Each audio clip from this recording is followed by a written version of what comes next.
So we're going to continue yesterday's lecture today. I'll just give you a quick review of what we did yesterday, right? So the review of our yesterday's lecture is, we began with the concept of cell theory, and I hope that you remember all the 3 points, the 3 basic points of cell theory. First one being that all life form, all living things are composed of cells, right? Second point, that all cells, they exist or they come into being from pre-existing cells, right? And then that the cell is the smallest unit of life, right? Cell is the smallest unit in which life is possible. Another statement that stated was, cell is the basic unit of structure and function of all living things, right? Then we moved on and we started with the structure of the cell. Like I stated yesterday, I'm repeating this up. When I'm saying the word structure of cell, that means that that is the cell as observed by the light microscope, right? So we began with the structure of cell. And in that structure of cell, yesterday we talked about similarities. I'm just going to quickly repeat a few points of the similarities and then we'll begin with the differences, right? We also understood the term ultrastructure of the cell. And we understood that ultrastructure meant what? The image as seen by the electron microscope. When you're using what is an electron microscope, how this works, we will talk about it later, right? So electron microscope, the image that you get using an electron microscope, that image is termed as what? The ultrastructure of the cell, right? So continuing the structure of the cell, one thing that I accidentally skipped yesterday, there's a term that you need to learn. The term is cytology. Now, what do we mean by cytology? Or another word for cytology is cell biology. There are several branches of biology. Initially, we had only one branch, that was general science, right? But when the knowledge could not be fit into science, then we divided it into physics, chemistry, biology, right? But then we had such collection of knowledge that we could not study everything under the branch of biology. So biology has sub-branches. So one of the sub-branches of biology is cytology, the study of the cell under a microscope. That is termed as cytology, right? In some books, it also states that the study of cytoplasm is termed as cytology. Cytoplasm contains all the organelles of the cell. So in turn, that means it is the study of the cell, right? So the study of cell, specifically using microscopes. That can be electron microscope, that can be a light microscope. The study of cell using microscope is called cytology or cell biology. So whatever we discussed yesterday, that was a part of cytology. The study of the structure of cell, the study of the ultrastructure of cell, that is a part of what? Cytology or cell biology, right? So a quick review about yesterday's similarities and then we'll move on to the differences quickly.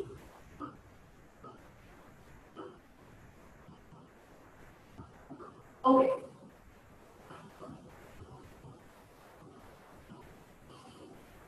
So I'm drawing the cells again because we need the diagrams for the similarities and for the differences as well. So the animal cell and the plant cell, right?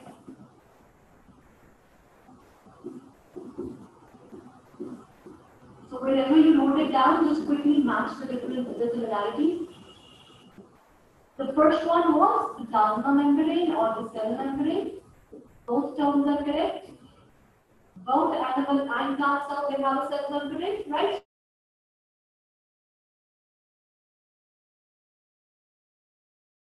Between the cell membrane and the nucleus. That space is occupied by a jelly-like fluid called cytoplasm, right? Another similarity was cytoplasm. Then there was another similarity, the presence of mitochondria, the part of the cell that generates energy for the entire cell to work. We will be talking about mitochondria in detail in the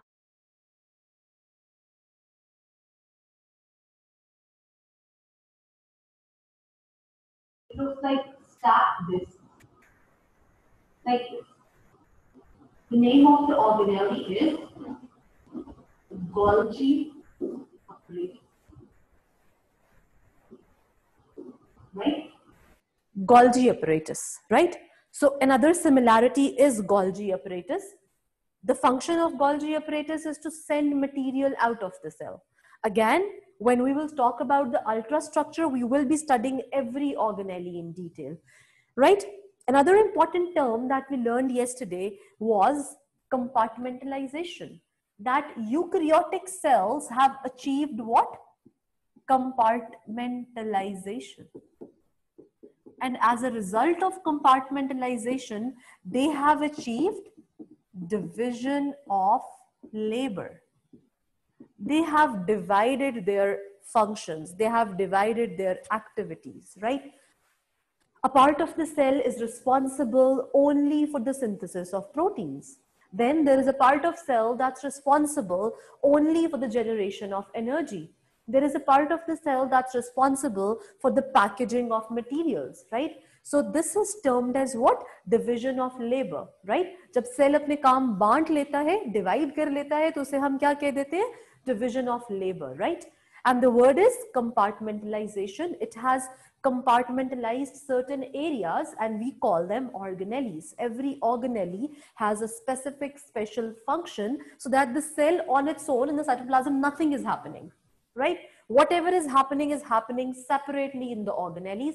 So iska sabse bada jo benefit hai, that is that every single organelle can perform its function simultaneously. The organelles do not have to wait for respiration to be over to start the packaging or for the packaging to be over to start protein synthesis. Every organelle is independent and it can independently perform its own function. So this is another similarity. So we have a number of similarities now on the board, right? Today's topic was differences. So I'll be writing it in a different color now. The differences between the cells. The differences between cells, right? And we all know what cells? Animal cells and plant cells, which are both eukaryotic cells, by the way, right? So, starting with the differences. The first and the foremost difference is the presence of a cell wall. A plant cell has a cell wall, whereas an animal cell lacks a cell wall. So there is a cell wall present around the cell membrane in the case of plant cells. This cell wall is absent in the case of animal cells, right?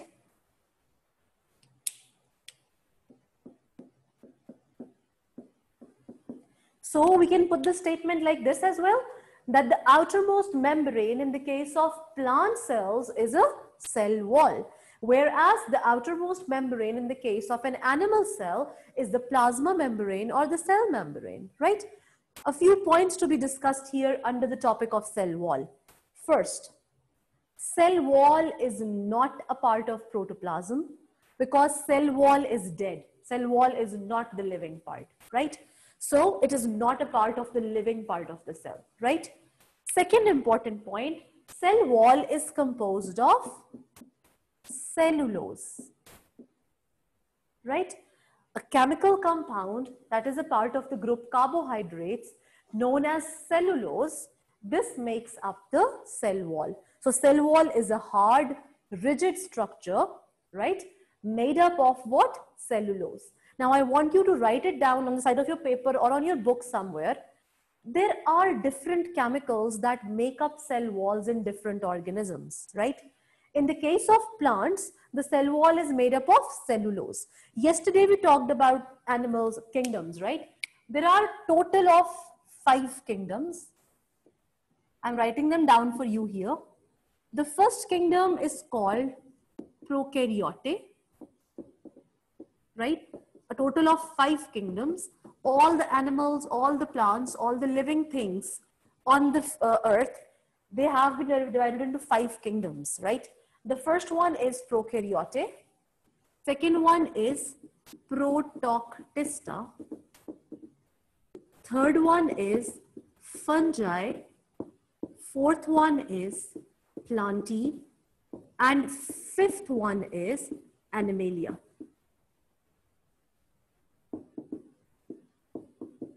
Now, as the name indicates, do not fit into plant and animal kingdom, they are placed in Protoctista. There are organisms that behave like animals and plants simultaneously, right? So the organisms that do not fit into plant and animal kingdom, we place them where? In Protoctista. Then what are fungi? Fungi are organisms that are decomposers, right? That decompose dead bodies, right? So we call them what? Fungi, because they do not fit into again animal and plant kingdom, so we have a separate kingdom for them. Mushrooms are a common example. Yeast is a common example. Plantae contains all the plants, whether they are unicellular or they are multicellular. All the plants in the universe, they make up the kingdom Plantae, right? And then all the animals, they are fitted into the kingdom Animalia, right? Why I put them down here? Because of this cell wall. Out of these 5 kingdoms, 3 kingdoms have cell wall. I'm putting a star on it. Prokaryote have cell walls, fungi have cell walls, and we all know that plants have cell walls. ये difference आप इधर ही clear कर लें. Different chapters में ये difference आएगा बार-बार, right? We have to clarify it here. Now, if all of them have cell walls, what is the difference? The difference is the chemical compound that makes up that cell wall. In the case of plants, we have clarified it's the cellulose, right? Cellulose makes up the cell wall in the case of plants, right? The difference here is, in the case of prokaryotes, the cell wall is present, but cell wall is not made up of cellulose. It's made up of a chemical compound called what? Peptidoglycol. We will talk about it more. Just write it down somewhere. We also call this compound as murine. If you forget the word peptidoglycan, you will remember murine, right? So both are the same thing. Murine or peptidoglycan makes up the cell wall of prokaryotes. Then, the cell wall in the case of fungi is made up of a chemical known as chitin. The chemical is called chitin. The chemical making up the cell wall in the case of fungus or in the case of fungi is termed as what? Chitin. And like we talked, the chemical making the cell wall of the plants, that is termed as cellulose. So I hope I'm clear here now, right? 3 types of organisms have cell walls.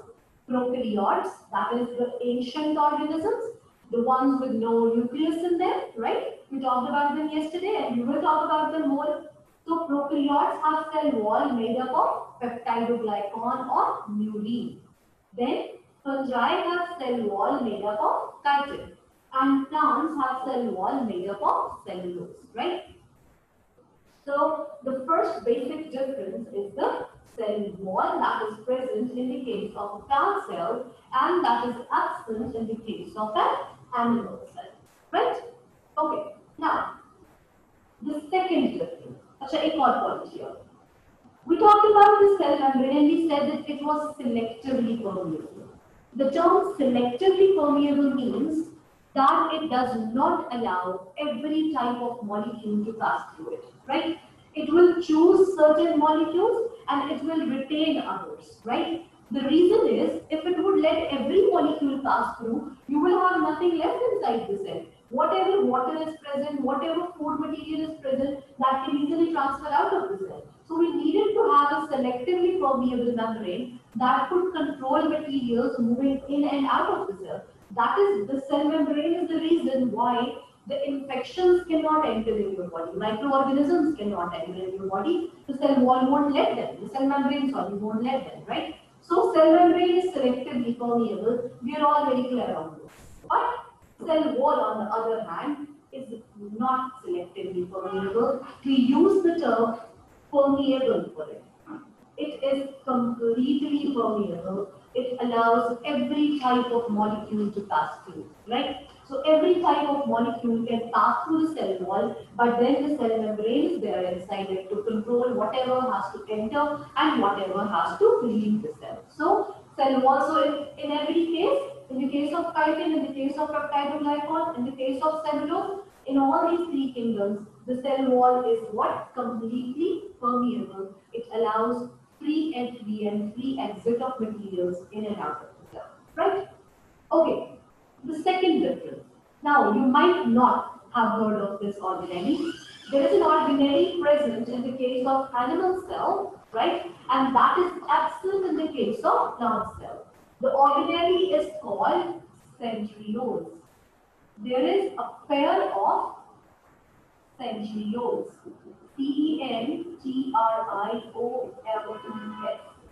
You may or may not have heard the name before, right?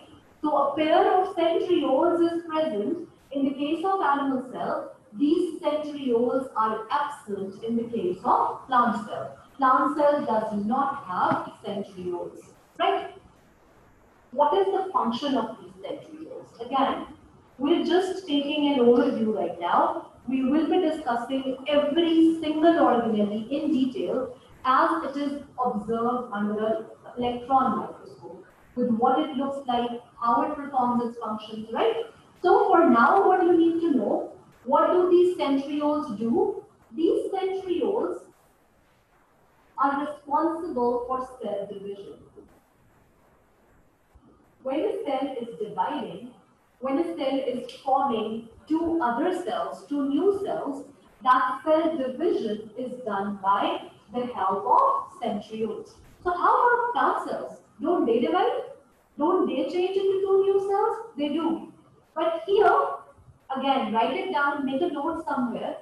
Whatever function the centrioles perform, in the case of the plant cell, that same function is performed by the cell wall. You won't find this in the book, but you need to know this for some MCQs to answer some questions, right? So, centrioles, whatever function they perform, we will talk about that, but that function generally is cell division. They help the cell to divide from one cell to two cells, right? This is how the cell divides, right? एक cell से दो cells बन जाते हैं, right? So इस division में what helps? The centrioles help, right? In the case of plant cells, those centrioles are absent; they're not present. That does not mean that plant cells don't divide. They divide just without the help of centrioles. They divide with the help of their cell wall. The cell wall plays the role that is performed by the centrioles in the case of the animal cell. Right? Clear? So this was your second difference. Then we have a third difference that you all might already know. The cell wall, the plant cell has, I'll use three properties for it. It has a large, permanent, central vacuole. This vacuole is absent in the case of animal cells. I'm not saying that vacuoles are completely absent. I'm saying that this large, permanent, central vacuole is absent. Right? So the difference is these three properties. There are vacuoles present in the animal cells. I will talk about them, what vacuoles they are. But vacuole, there is a large, permanent, central. Three properties, right? Again, large, permanent, central. So we have three properties of the vacuole. It is supposed to be a large vacuole. It's always present. It's a permanent vacuole. Whatever type of plant cell you will find, you will always find a vacuole in it, right? So there is a large, there is a permanent, and there is a central. The central position is occupied by the vacuole. So animal cells do have vacuoles, but they are not large, they are not permanent, they are not central. Then what are they? We'll talk about that, right? So this vacuole is the third difference. In the case of animal cells, vacuoles are made when they are required and then they are disintegrated. They are broken down when they are not needed, right? For example, I hope you have heard the word of phagocytosis.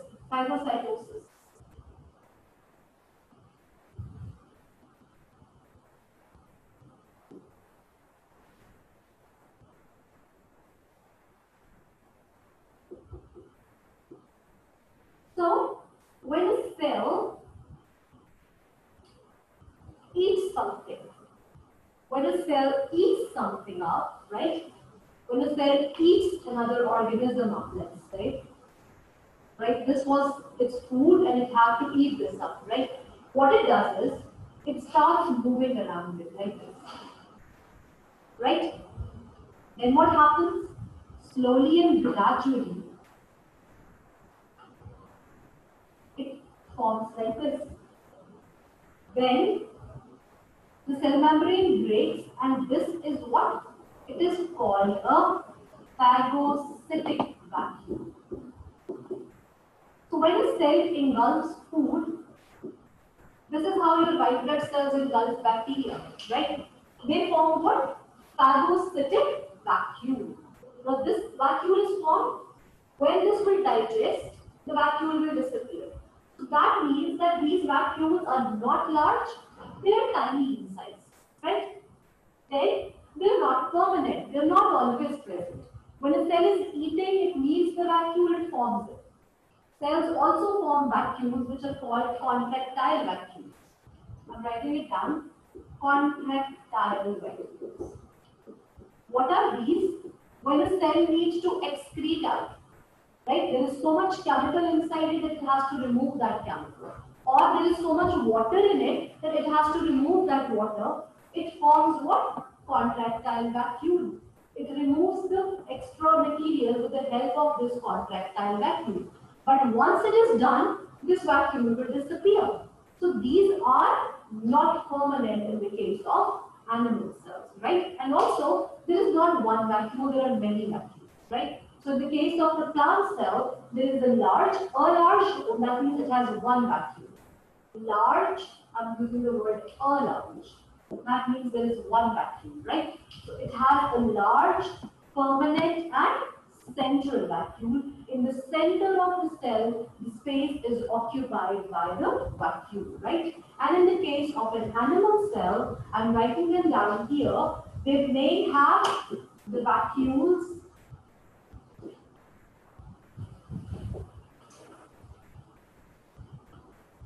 There may be many vacuoles, right? They are temporary, they are formed and they are destroyed as the function of the cell is requiring, right? And they are tiny in size, they're small in size, right? So the three differences are in front of you. Here it was a large vacuole, here it's a tiny or a small vacuole. Then here it's a permanent vacuole. In the case of animal cells, it's a temporary vacuole. There are many types of the vacuoles. Then in the case of the plant cells, it's central, but in the case of animal cell, it might be present anywhere, right? It might be formed here, it might be formed here, it can be formed anywhere, but in the case of plant cell, it will always occupy the central position.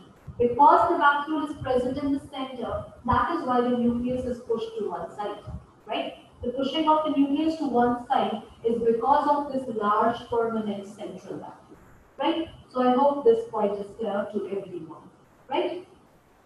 Also, because we are talking about the vacuole, the plant vacuole has two certain properties that we need to remember, right? Number one, the membrane has a different name. The membrane of the vacuole is called, write it down here. It's called tonoplast, right? The membrane of the vacuole is termed as chloroplast. And the vacuole is filled with material which we call cell sap. The material contains sugars, the material contains salts, right? So sugars and salts are present in the cell sap, right? So this contains a liquid, a fluid termed as cell sap. What it does, how it does, we're talking about that in detail later on, right? So I'm just quickly repeating the differences. There's one more left. The first one being the cell wall. Cell wall present in the case of plant cells and cell wall absent in the case of animal cells. Animal cells do not contain a cell wall. I'll add a point here, one more point. Why animal cell does not need a cell wall? Because most animals, they have a skeleton inside their body, or they might have a skeleton outside their body. We do not need our cells to be supported, right? But in the case of the plant cells, skeleton is missing. So plant cells need to support their body. They support their body with the help of cell wall. Also, cell wall helps plant generate turbo pressure. I hope you all remember chapter 2 note 3 that what is turbo pressure? Right? So cell wall assists in generating what? Turbo pressure. When the water moves inside, the vacuole enlarges even more, right? It pushes or it exerts the pressure on the wall or of the cell membrane and the cell wall. That pressure is termed as turbo pressure, and the plant is said to be turgid, right? That turgidity is maintained with the help of this cell wall. The cell would burst because of excess of water if there would be no cell wall. Plant animal cells, they burst. If they're filled with water, they burst. Our cells cannot survive in excess of water. Plant cells can survive excess of water because of the presence of the cell wall and because of the presence of this large central vacuole, because vacuole accumulates all the water, vacuole stores all the extra water. Right? The second difference was the centrioles. Centrioles are an organelle present in the case of only animal cells. These centrioles are absent in the case of plant cells. The function of the centrioles is cell division. Centrioles help in cell division, and this function is performed in the case of plant cells by the cell wall. The function that is performed by the centrioles in the case of animal cells, that function is performed by the cell wall in the case of plant cells. Right? Clear to everyone? The last difference that we have is plasmodesmata. Again, you might not have heard the name. So, what's plasmodesmata? So, I'm erasing this up now. We don't need this anymore.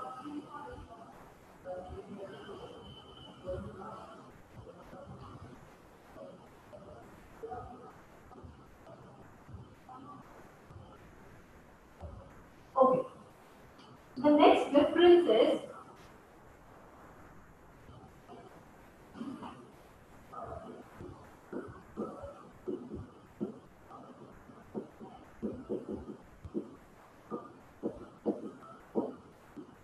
plasmodesmata.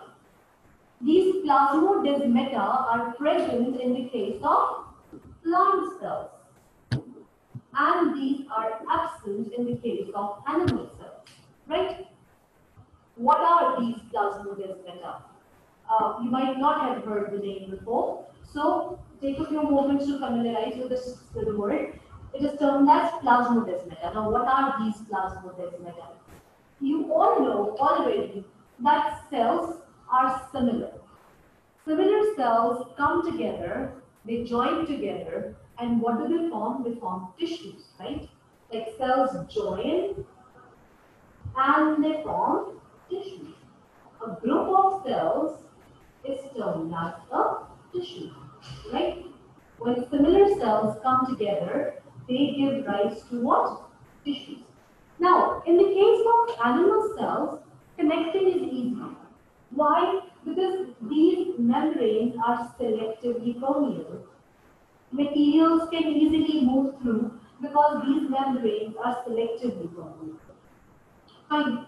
We do not need plasmodesmata here, right? But in the case of animal cell, plant cells, it's different. How is it different? Now imagine two plant cells connected.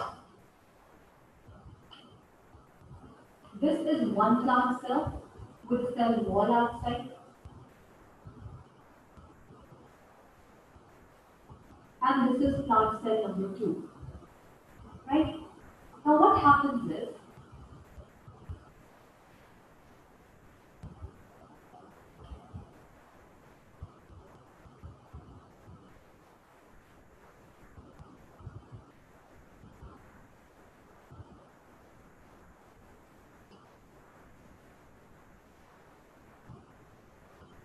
now see what happens is, with the cell membrane inside,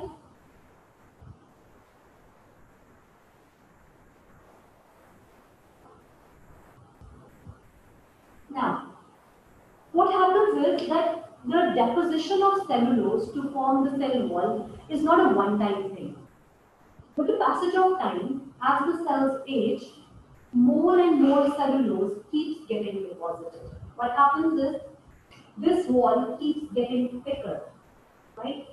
More cellulose keeps getting deposited. Sometimes, apart from cellulose, there is a chemical called lignin. This lignin also gets deposited here, making the cell walls even more thicker, right? Now, when they become this thick, they are completely permeable. I'm not denying the fact that they're completely permeable.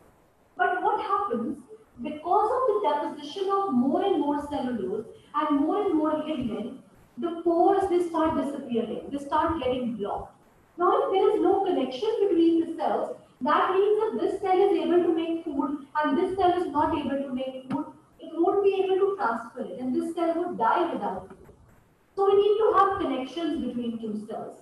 In the case of animal cells, we don't need it because there is no cell wall. But in the case of plant cell, we need those connections there. Those connections are termed as plasmodesmata. So what the plant cell does to come around this problem is that it never completely closes. There are small pores always present which are linking these cell membranes together. Right? In between two cells, there is a connecting point present, and this is called plasmodesmata.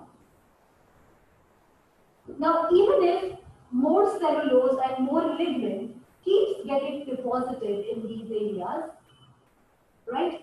We will always have these plasmodesmata to transfer material to and fro from the cell, right?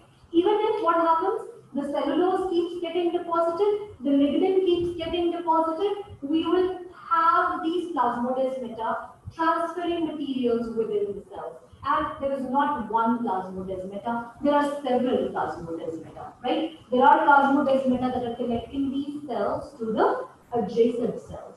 So you can say that the cytoplasmic connection connecting cells of the, in the case of plants, in the case of plant tissues, these connections are called plasmodesmata. How would we define this?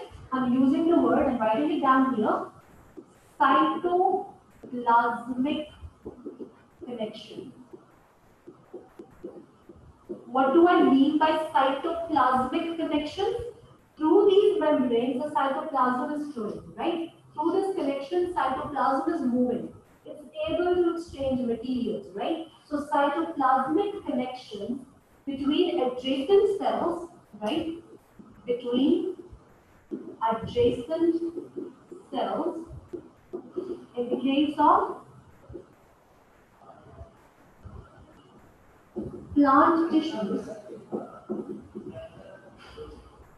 are called plasmodesmata, right? So what are plasmodesmata? I'm repeating this quickly up. Plasmodesmata are cytoplasmic connections joining two cells or joining adjacent cells in the case of a plant tissue. You all know when a tissue is formed, cells come together. They assign, they align, they assemble, and what do they form? They form a plant tissue, right? So because of the presence of cell walls and because cell walls keep thickening over time, because of the deposition of cellulose, because of deposition of lignin, right? Lagatar, as they age, the walls keep on thickening. There is a danger that what might happen, the permeable pores may completely disappear because of the deposition of lignin and of cellulose. So to keep the connection, to keep materials moving between cells, we need connections. Those connections are called what? Plasmodesmata. And they are present only in the case of plant cells, they are completely absent in the case of animal cells. Right? I hope this point is clear to everyone. I would like to end just on one note. Whenever you get a question in your papers that you have to write down similarities or you have to write down differences, right? There are three statements that they use, that the paper, the person who's setting the paper they use, right? The first statement might be, they might ask you for similarities, they might ask you for differences. एक और term इस्तेमाल करते हैं वो, and that term you need to understand. They ask you to compare the cells. Now this, most students understand that comparison means differences. It does not mean differences. When they're asking you for similarities, you have to give only the similarities. They're very clear. When they're asking you for differences, they're very clear again. You have to give only the differences, right? What is not clear is comparison. They ask you, do the comparison or compare the two cells. So when they ask you for a comparison, you have to give both similarities and differences. Please write this down somewhere. Do not make this mistake. When they're asking you for a comparison, they require both. Comparison means you will talk about similarities first, you will talk about differences later. So when a question asks you to compare two cells or compare anything, we'll be studying mitosis, meiosis, right? We'll be studying DNA, RNA. So sometimes they'll ask you to compare RNA and DNA. They'll ask you to compare mitosis and meiosis. So when they're asking you for a comparison, they want you to make a column with similarities and with differences. And you have to give both headings. You have to write down similarities and differences. One tiny more point for you. Whenever you're comparing or whenever you're giving differences or similarities, the most common mistake that you people make is, I'm making a table here. Now, see, let's say हम vacuole की बात कर रहे हैं, ठीक है? हम vacuole के differences और उसकी similarities discuss कर रहे हैं, ठीक है? आप यहाँ पे लिखते हो कि जी ये plant cell है और ये animal cell था, and what do you say? Plant cell has a large vacuole. और यहाँ पर आप first point लिखते हैं animal cells have a temporary vacuole. You have lost this point. आपको ना इसका point 1 मिलेगा ना इसका point 1 मिलेगा. Whenever you're talking about the size, right? अब एक और बात, A levels में दिल्ली का भी अलग है लिटरेचर डिफरेंस. आप यहाँ पर हेडिंग देंगे, एक और कॉलम बनाएंगे और आप हेडिंग देंगे फीचर. क्या प्लांट या एनिमल सेल के किस फीचर की बात कर रहे हैं? नेक्स्ट से हम कहते हैं हम साइज की बात कर रहे हैं, right? Size in the case of plant cell is large. In the case of animal cell, it's small. This is how you give differences. Add similarity. You add a column saying what? Feature. You write here size. Then you write here position. What's the position here? Central. And here